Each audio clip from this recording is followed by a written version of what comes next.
not seen you. How are you? Everything's good. Yoo-hoo. I just met this beauty on the aqueduct. Oh, thank you. So, tell me about the silver. My name is Elise Harris. I'm a makeup and hair artist and first-time filmmaker. What's happening with the roots? I am seeing your silvers.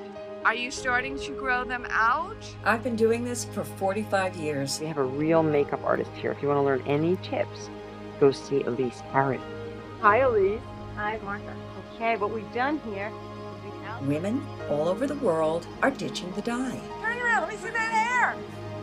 It's happening. Oh, wait. And as a silver-haired woman myself, I decided to make a documentary to find out how we got here and why. You're one of us. Thank you. How does it feel? Will I love my gray hair? Yes, you will. It starts by asking the important questions. What did you do? Why did you do it? How do you feel about it? My hair? Yeah.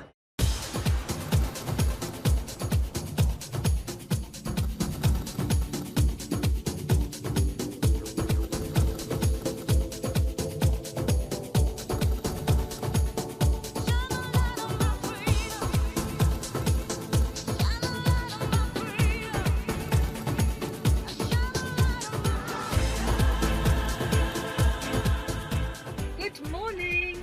A woman in my comments this morning said that I look ridiculous at my age and my hair makes me look like a banana.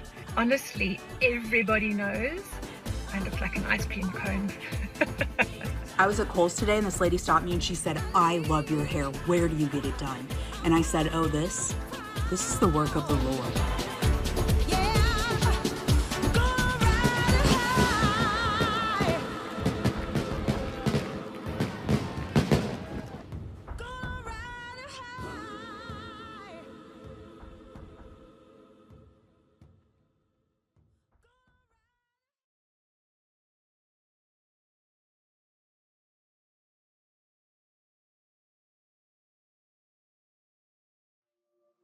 I was probably around 14 when I first coloured my hair to cover the few grey strands that I had. It made me quite a target for some unsavoury words. I had grey really early in life, since I was practically walking.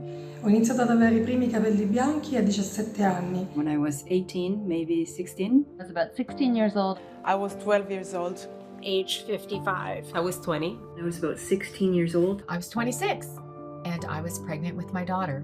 I remember because I thought, is this part of a pregnancy? Like you get pregnant and then your hair turns gray? It was tough. You know, there were the highlights. Still tough. Sometimes I want to go ahead and have a little bit more fun with my hair. It has changed my whole persona. It has changed who I am, how I act.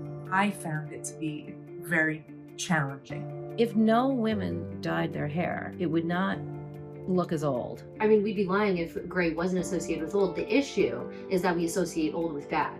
Instead of getting excited to hide the roots, I went, oh, I just don't want to do this anymore. I eventually said to my daughter, what do you think about these shades of blonde? She's like, blonde's not going to cover your hair, which is exactly what I thought. And I showed her the two women with gray hair, and she says, Mom, do it. So here I am. I got tired of chasing the line, which is what my hairdresser said. I got to figure out how to grow this out. And so we had all these plans, and one of the other guys from the salon said, well, why don't you just cut it? You have a lovely neckline. And I'm like, okay, good. So cut it all off. My daughter, who was with me, beautiful long red hair, said, I'll cut it too in solidarity. Her hair. Like, no, honey, no, keep your hair. I have a friend who follows me with dye in her hand going, I will dye your hair. Let's go back to the beginning. The ancient Egyptians tried to darken their hair with the blood of black animals. Wealthier women made wigs from the hair of their slaves. During the Roman Empire, prostitutes were required by law to identify themselves by having yellow or blonde hair. Ancient Greeks associate gold and red gold hair with Aphrodite. These colors signaled innocence, desirability, and class. Over the years, some interesting ingredients have been used, including indigo, henna, ash, boiled walnut shells, leeks, charred eggshells, goat fat, stale sheep urine, onion skins, and even earthworms. Renaissance women in Venice sat in the sun for hours with special hats to protect the face but expose the hair. The Gauls and the Saxons went for a savage look by dyeing their hair in shades of bright orange to scare their opponents on the battlefield. 1856, chemist William Henry Perkins accidentally created the first synthetic dye while trying to develop a malaria medication. This purple dye was called Movine. Purple has a fashion moment. Movine leads to the discovery of the PPD molecules still used in hair dye today. This quickly led the way for Eugene Schuller to create the first commercial synthetic hair dye in 1907, the year before the Model T. He called it Aureole, meaning like a halo. This became L'Oreal.